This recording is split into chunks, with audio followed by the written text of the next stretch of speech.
Welcome to the opening session on day two of the DealStreetAsia Summit. We begin today with a fireside chat with Sequoia Capital, and the topic they're going to be talking about is building enduring companies, which is about starting with a viable economic engine. I'm Joji Philip. I'm the editor-in-chief at DealStreetAsia, and I'm joined by two very the best placed panelists to be discussing that from Sequoia Capital. And Sequoia is interesting because they are not only the largest VC across India and Southeast Asia, but they also do all stages from and in both geographies, from seed to growth capital across both regions. So I'm joined by Abheek Anand.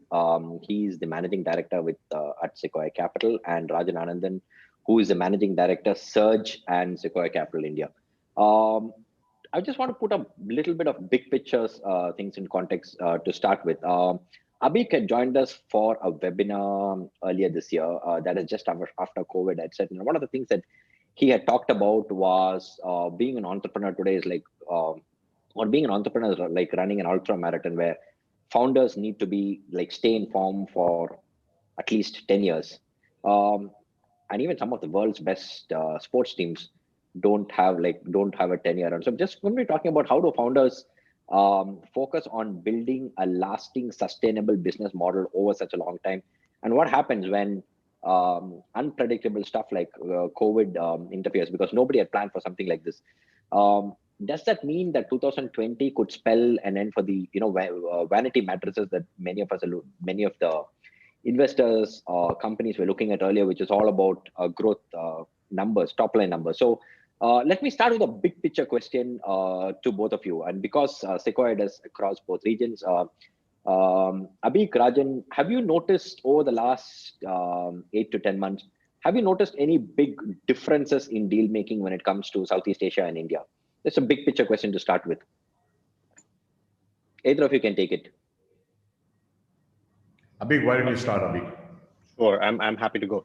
Guys, 2020 has been a very interesting year. I think we had a conversation with a bunch of our founders earlier this year when we put out a memo, a blog post talking about this Black Swan event that is coming up upon us because of COVID. And that blog post actually got a lot of attention, and I think rightfully so. In fact, I was in a call with a founder earlier this week who was talking about how that really changed the way they thought about their business. And then the question from them to us was, well, I changed the way I thought about the business, but the world didn't end. And we are still going strong. Our business looks better than ever. So were you guys right or were you guys wrong? And I would say we were a little bit of both. I think what has happened this year has been an event that has basically without precedent. And we encouraged all of our portfolio companies to really deal with this uncertainty in a very, very proactive way. Not let the world come to them, but to plan for anything that could happen. And I think a few things have happened in the world of startups this year. Let's start with a little bit of the negative, which is, of course, we are seeing all these lockdowns, all these markets that are changing sort of very dramatically. And these are the things that we predicted would happen. There would be cost-cutting measures. There would be capital that would sort of flow towards only the highest quality companies. The part that I think was a very interesting positive surprise for us was just how quickly the capital markets and the digital world adapted to this new normal. In the world of capital markets, we've seen what's going on in the public markets. We've seen what's going on with, what sounds like a continued stream of investments at both the early and the growth stages. And I think that is a function of the fact that two things are happening. One, there is a lot of liquidity in our markets. A lot of investors are doubling down and really increasing exposure to multiple sectors. And the second is this adoption of digital, which is just completely accelerated. And in our part of the world, in India and Southeast Asia, I think this is actually even more true because we were always, a little bit behind in terms of digital adoption from other markets and sort of waiting for this curve to come to us. That curve has just accelerated by, a pretty significant amount of time. So I think what has happened is companies have started to focus more on the right metrics, which is a good thing, but they've also been positively surprised by how much investor interest there is for the highest quality companies. I mean, if you look at just, across Sequoia, our IPO pipeline, as it stands today globally, has pretty much never been stronger in the 50 years that we've been around. So, I do think that the current vintage of mature companies have dealt really well with this market. And in the early stage, the seed stage, which Rajan spends a lot of his time on, amongst other things, we're also starting to see companies emerge that are basically saying there are opportunities that are coming up because of COVID that basically did not exist before, and let's try to capitalize on that. So that's been the positive. I would say net, we are feeling pretty good about where the digital market is. In particular, Georgie, like you said, this focus on economics, this focus away from vanity metrics, I think this is a fantastic thing that everybody has to at some point go through in the life of their company, and the sooner we do it, the better. And this has really accelerated this discipline across all of our markets. But I know Rajan's been seeing a lot of this on the seed stage and in India and Southeast Asia. He should comment as well. Yeah, Rajan, on the seed stage, I just want to ask an added question to you, because you look at a lot of companies as they're formed, whether they're usually the first round of funding is the seed stage.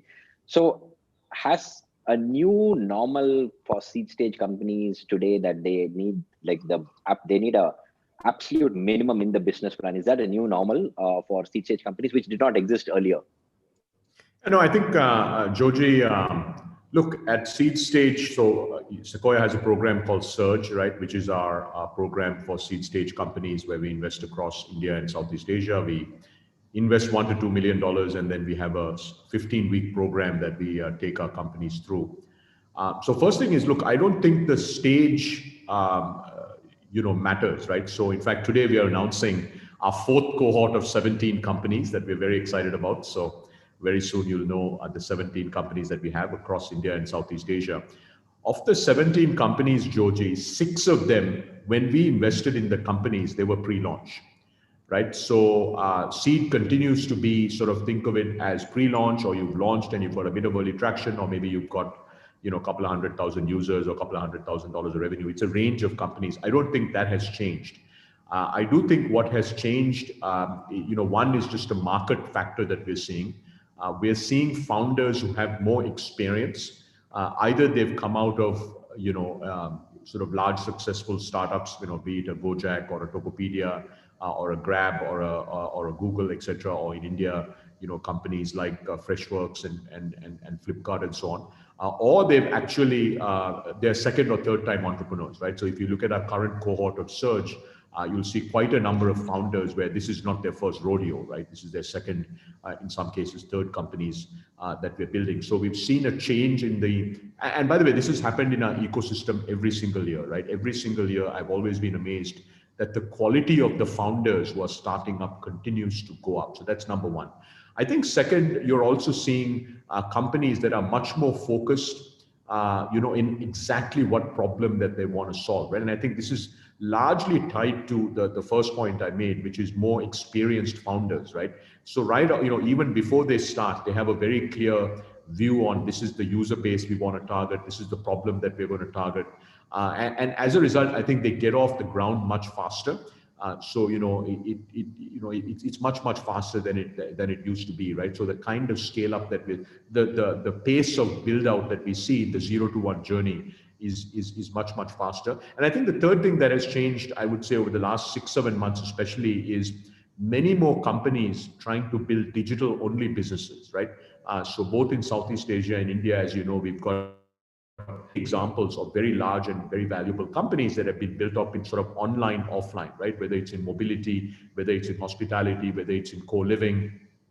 But I think what we've seen over the last 6 months is many more purely digital businesses, right? In fact, when you look at our current cohort of companies, you'll see that, in Southeast Asia, many of our companies are actually purely digital companies, right? Either pure SaaS companies or fintech companies, edtech companies, digital health companies, things like that. So that's in terms of a sector mix shift, we've seen that, and that's natural, right? Because today, if you're let's say in the offline, if you're an online offline hospitality company, or if you're a mobility company, things have continued to be quite challenged. So I'd say those are sort of the things that we've changed. But I do think that it continues to be look at seed investors, whether it's at Surge, Sequoia, or other companies, other seed investment firms.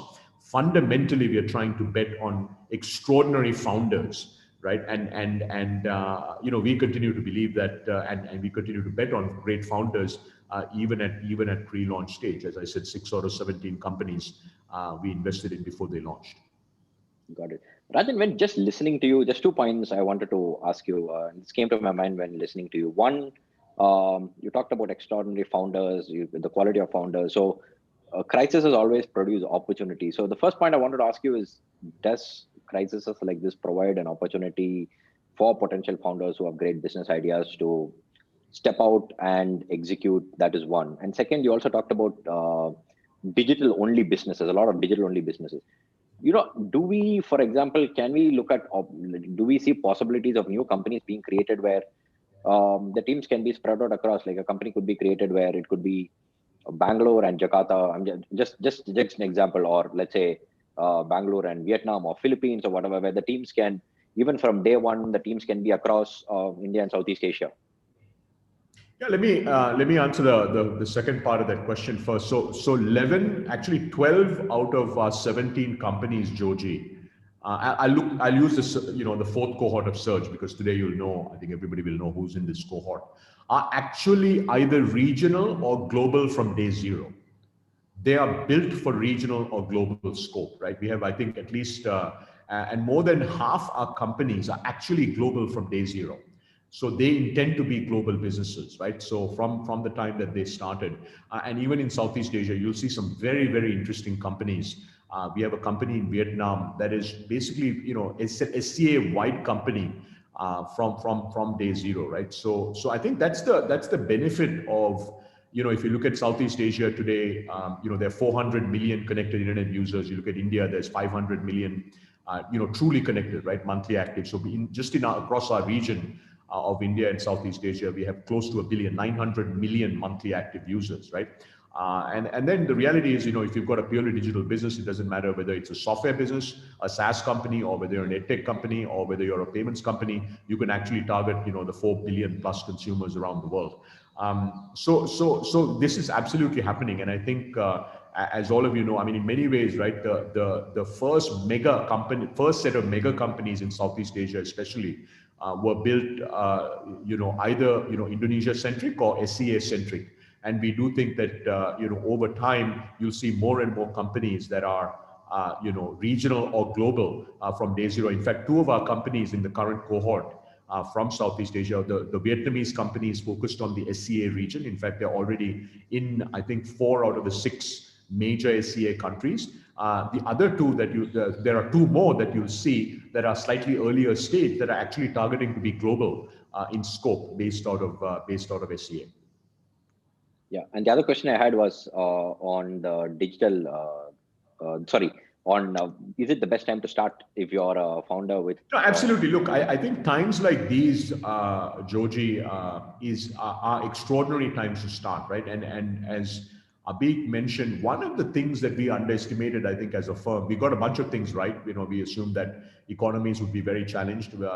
Quite frankly, I wouldn't have guessed that India would go into a 70-day lockdown period, right? But which was very, very challenging. But one of the things we underestimated is the pace of acceleration that we would see, both among, in consumers adopting digital as well as businesses adopting software and digital, right? So that pace has been extraordinary. So in India, Tai and Zinov, we published a report about 2 months ago that looked at the COVID impact of the Indian startup ecosystem. And the data is quite remarkable. With the exception of 2 or 3 sectors, every sector, digitally led sector now, right, is either 20% above pre-COVID. Pre-COVID, we pegged as February of 2020, or in many cases, 50% above pre-COVID. So 50% above where we were in February of this year, or 100 or 200%. And digital health is like 500%, right? So it's a great time to start because of 2 reasons. One, we've seen an acceleration in digital adoption, right, both among consumers and businesses, and that obviously creates opportunities. Second, we've started seeing an entirely new set of opportunities. So in this cohort, you'll see some companies that are building purely for remote work, right? These companies wouldn't exist if remote work wasn't a mega thing around the world, right? So those are, you create all kinds of new opportunities, right? We have a digital health company. Digital health, even in India, despite quite a number of interesting first generation digital health companies like Practo, 1mg, and so on, where we are investors, it's still quite nascent, right? And if you look at Southeast Asia, quite frankly, there's been very little in digital health. But the time for digital health is now. So you'll start seeing an entirely new crop of companies that will come up. So one, acceleration of digital. Second, entirely new sets of opportunities that didn't exist. And the third one is there's less noise, right? In times like this, you can actually put your head down and build. And we think that's a great time to be building, right? So and also there isn't as much competition as when in normal times, right? So if you go back to 2019, markets were a lot more competitive. Many more companies starting up because everybody wants to start up. Today, what you'll see is the founders who are starting up, as I mentioned, they're very serious, right? They're either repeat founders or they come from companies where they've built things out. They come with lots of domain expertise. They come with a personal deep understanding.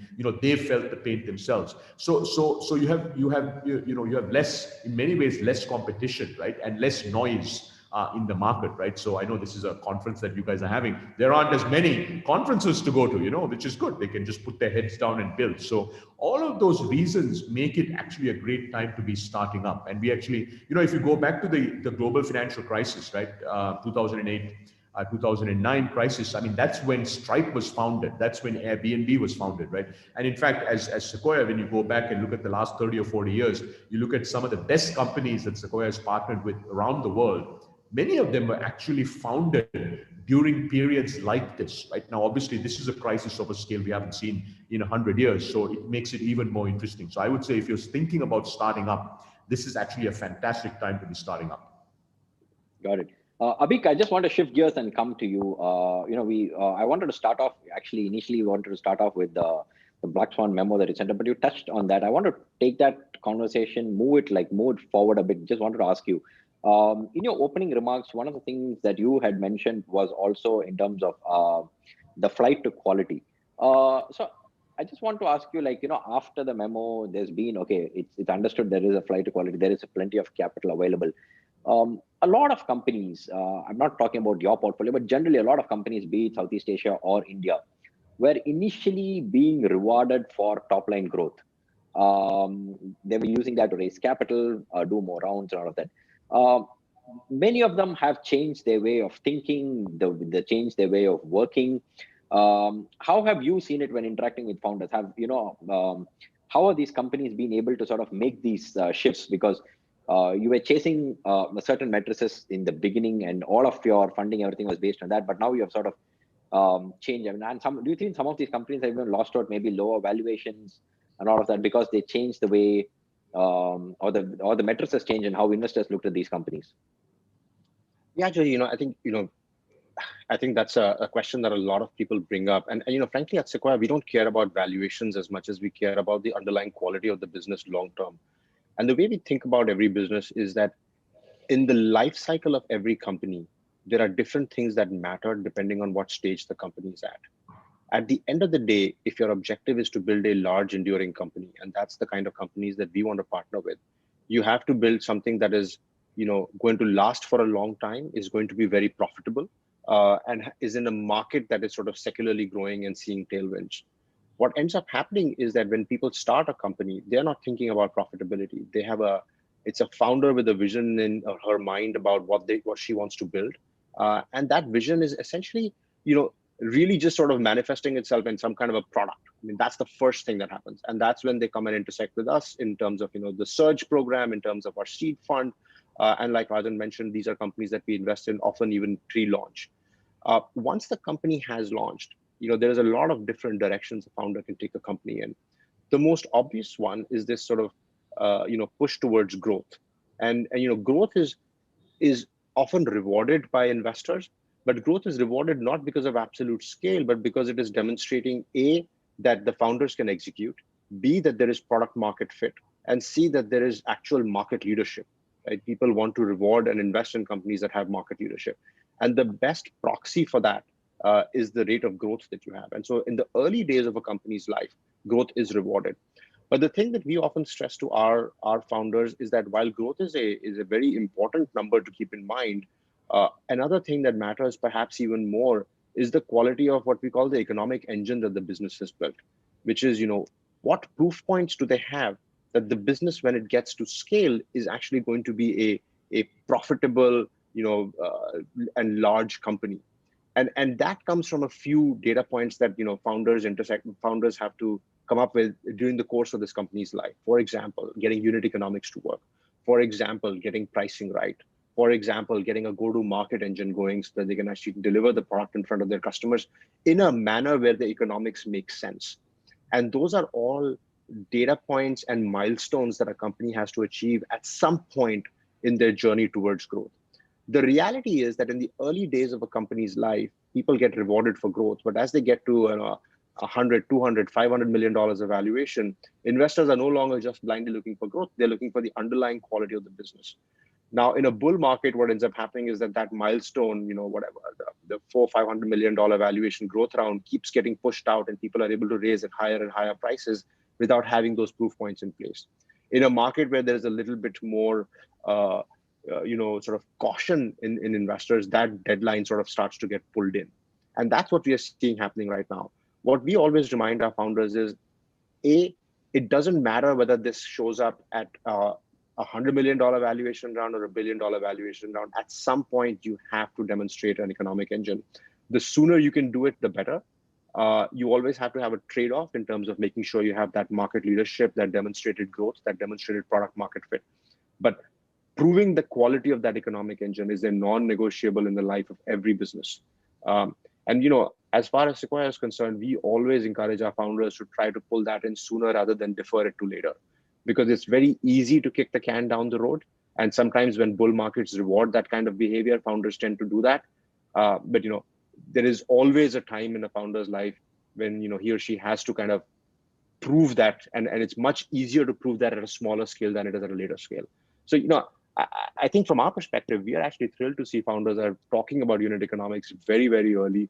We are regularly meeting Series A companies that are profitable at a company level. We are meeting Series B companies where growth is no longer the first thing that they talk about. They talk about unit economics. They talk about how they have product market fit in an economically viable way. And that's the way companies should be built. And that's the advice we give to all of our founders. Got it. Abheek, just adding on to that, you mentioned about how the timelines to demonstrate an economic viable engine, that's getting shorter and shorter, especially in these times. How has it been in terms of working with founders to, and you also said that, one of the things that you really don't care about in Sequoia is valuation, but I'm sure a lot of founders, it's a big thing for them. So how has it been working with, say, for example, if there are founders, as they change, as they look at, a more viable economic model, maybe, they may have to raise at a lower valuation. How has it been working with founders who may not have really seen or thought of or seen such a cycle before? In terms of, they may not, in terms of mindset, many may not even be ready to accept a mind because it was not part of their planning when they set out to do this business. Yeah. Joji, I think that's one thing that we really try to explain to founders is that while valuations are obviously a metric that a lot of founders care about, we want to shift their mindset to not think about valuation, but to think about capital efficiency. And those are very, very closely linked, but capital efficiency is the more important thing. Because let's face it, right? What is the importance of valuation? Valuation is important because it helps you raise more capital. And at the end state, as a founder, you have more ownership in the company. But that ownership doesn't come from being, you could keep raising hundreds of millions of dollars and billions of dollars of valuation, but then you're always on this treadmill of continuing to raise capital. And there is dilution that goes along with it. So when the company goes public, a founder may have, low single-digit percentage ownership.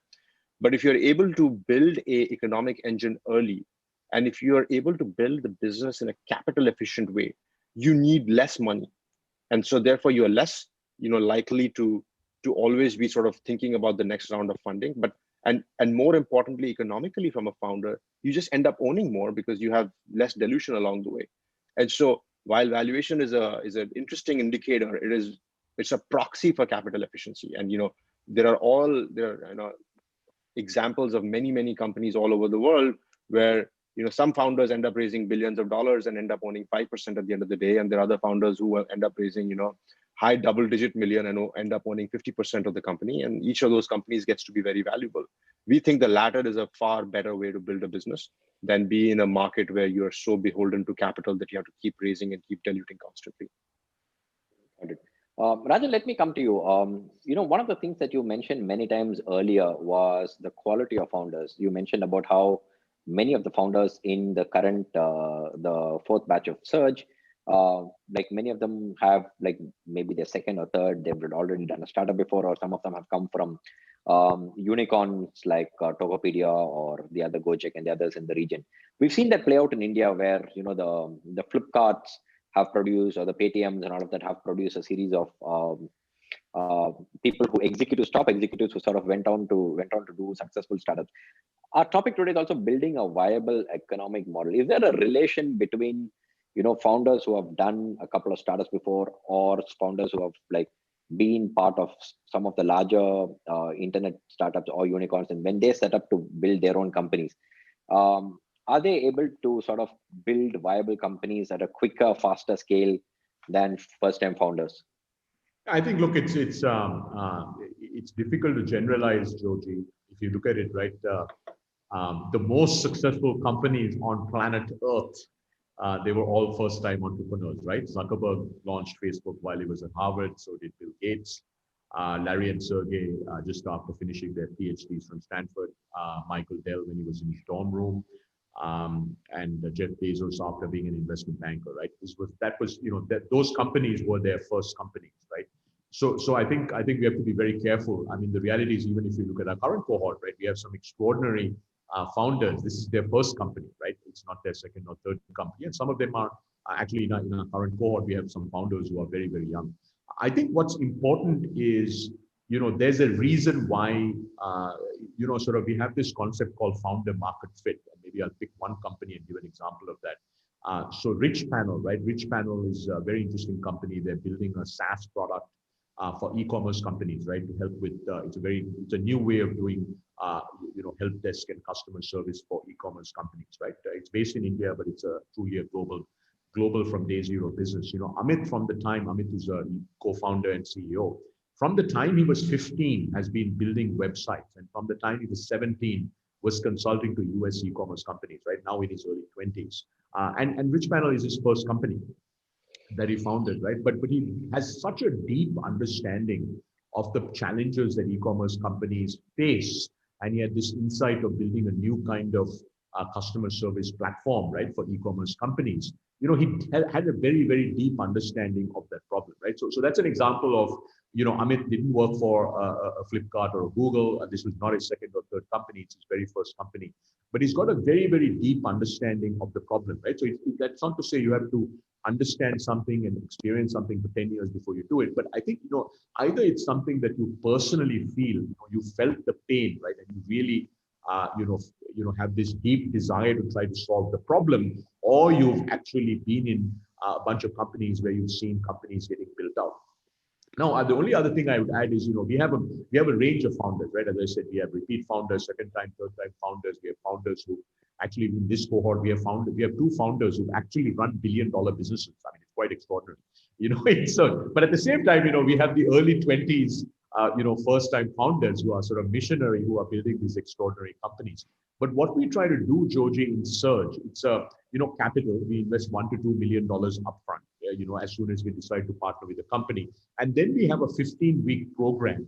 Currently with COVID, it's entirely run online, where one day a week, we spend 1 day a week with our founders, where we focus on all the different important aspects of building a company, right? So this is our second week. We launched Surge 4 last week. And for instance, where we go very deep, for instance, as a seed stage company, the most important priority is to get to product market fit, right? If you don't get to product market fit, you're not going to graduate, quote unquote, from 0 to 1.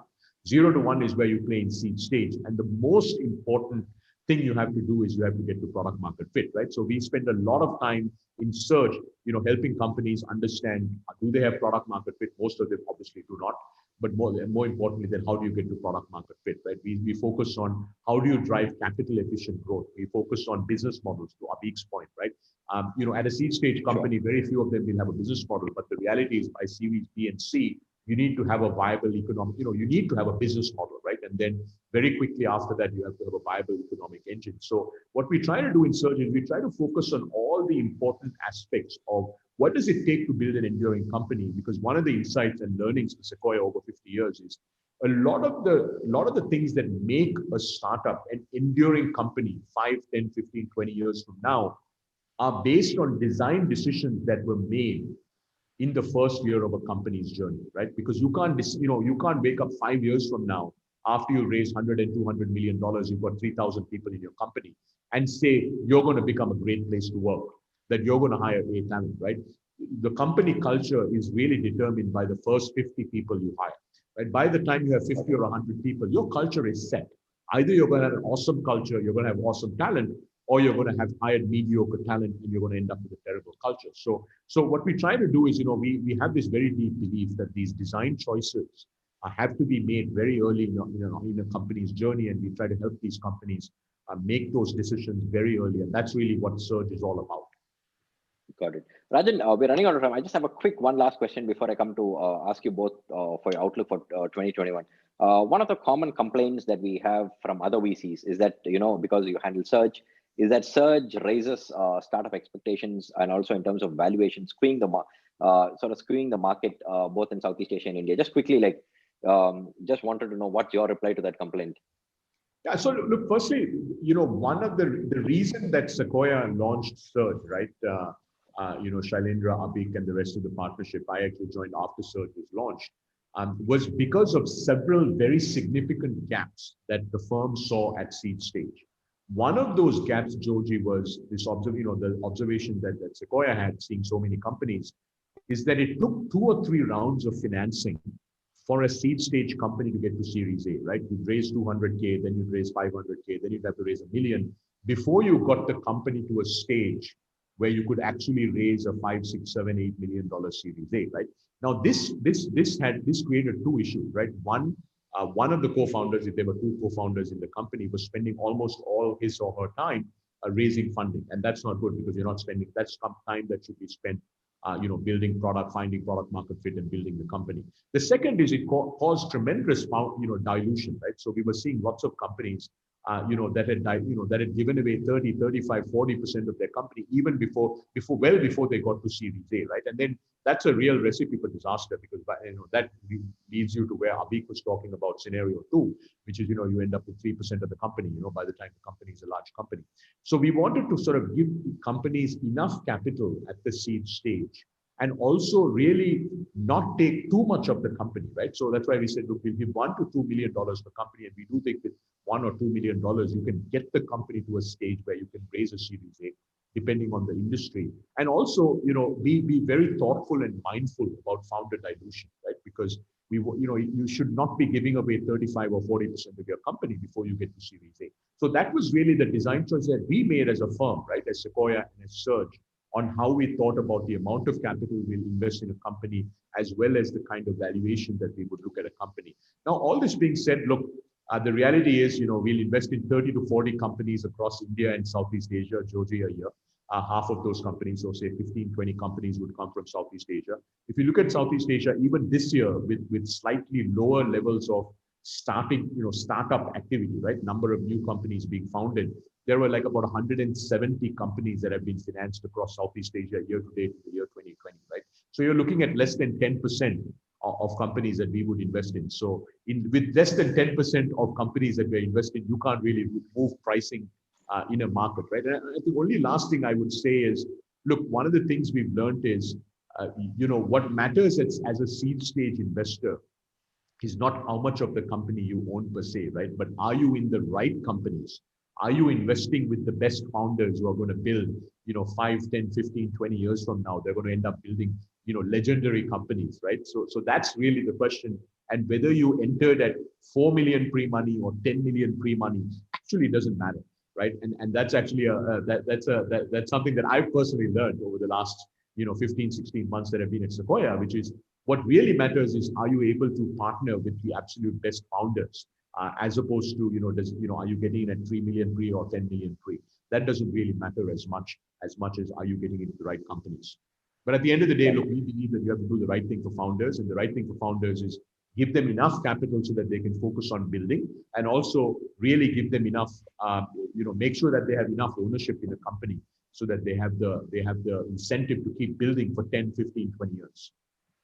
Sure. No, Rajan, while VCs have complaints, may have their complaints, but I've also spoken to several founders who talk about the positives, especially in terms of, all the ESOP policy, several other things, all the paperwork, everything being largely set and done at the surge level, which makes it very easy for them to raise going forward, and also not having to worry about, any hidden clauses or, the way the vestings and all of this. So that's like, founders actually see it in a very positive light. Like I said, VCs may have their complaints, other VCs, sorry. Abheek, one last question to you on before we wind up is you have your last fund for India, Southeast Asia, 1.35 billion. Just want to know, will you see any difference in terms of deal making pace and the sectors that Sequoia will target? Yeah, so the 1.35 that you mentioned that we announced earlier this year is actually two funds. It's a venture fund and a growth fund. Yeah. And I think that's in that different fund structure is really the big shift for us this year in terms of how we are operating. And it really all goes back to sort of pretty first principles thinking and saying, how can we make sure that we can service the needs of our founders the best? And what we realized was that, we were doing, if you had talked to us, 24 months ago, we would have been talking about one fund that did seed, venture, and growth investing. And now we are sitting here when we have three funds and three separate teams doing that. And the reason for that is because we think that our internal strategy and team structure should reflect the market structure that we want to create in the industry. Right? So we spend a lot of time thinking about market structure and how that has evolved. And what has happened over the last few years in our markets has been just a deepening of the markets. So there are more seed stage companies coming up. There are more venture companies coming up, more growth stage companies coming up. And what we realized that we are in a best position to serve that market structure and to help shape that market structure if that is reflected in our internal team structure as well. So therefore, what we are doing is, while the actual the size of these funds may sound like a lot, but we should think about it from the perspective of this is a pool of capital that is available to founders, whether they're at the seed stage, the venture stage, or the growth stage, and regardless of whether they're in India or in Southeast Asia. And so as you start to sort of segment each of these markets, I think what you'll find is that we are actually trying to create pockets of capital available for founders in each of these markets. And one of the things that we believe in is that if we are the best partners we can be to our founders, they would want to work with us regardless of what stage that they're in. And so one of the things we try to do a lot is we try to say, hey, if we have the ability in the Surge program, for example, to attract the best seed stage founders, why shouldn't those founders continue to partner with us? If we can be the best partner for them at the venture stage, if we can be the best partner for them at the growth stage. So really our philosophy is, founders and company first, what is the best thing for them? And then can we reflect our structure to be able to service their needs? And if we can do that, then I think we can be partners for these companies for many, many years to come at different stages of their company's life. And that's sort of what we are trying to accomplish with this new fund structure and this new fund size. Got it. 30 seconds, Abheek, before we get timed out. Outlook for 2021. Well, a vaccine is coming. That's exciting. And it's actually kind of incredible because we will have a combination of a safe, open global economy combined with this massive acceleration in digital and this massive acceleration in sort of the quality of businesses. So, I mean, bring those three things together. You have a set of founders who are focused on economic engines and unit economics and not just growth. You have this digital acceleration that has happened, and you have the world starting to open up again. I think it's going to be an incredible year. Super excited about it. Rajan, 30 seconds to you. Yeah, no, I completely echo what Abheek mentioned. I do think next year, and maybe next year also, you could put in two halves, right? First half of 2021, second half, because it'll probably take through the first half to at least get the vaccine out to some percentage of the population in many of our countries. But I do think we'll probably see more funding, more capital, especially if you look at second half of 2022, probably more capital than we've ever seen in our region being deployed. I think companies have become, to Abheek's point, much more prudent, right? So many more companies are actually losing less money, becoming more profitable. For instance, in India, probably we'll see the first year of having meaningful IPOs, startup IPOs in 2021. They'll start in 2021 and then we'll just keep going, right? Every year it'll get better and better across India and Southeast Asia. And then finally, I mean, look, the quality of the founders, as I said, probably the single most impressive thing about our ecosystem is every year, the quality of founders who are starting up keeps improving, right? And I think that'll just continue to get better and better. And at the end of the day, when you have large markets that are accelerating, you know, ample capital and extraordinary founders, right? That's a magical combination you know, for the startup ecosystem. So, you know, very excited about looking forward to 2021. Thank you, Abheek. Thank you, Rajan, for joining us. Great session, great insights. Thank you to all our audience for listening in. Thanks, Georgie. Thank you very much. Thank you.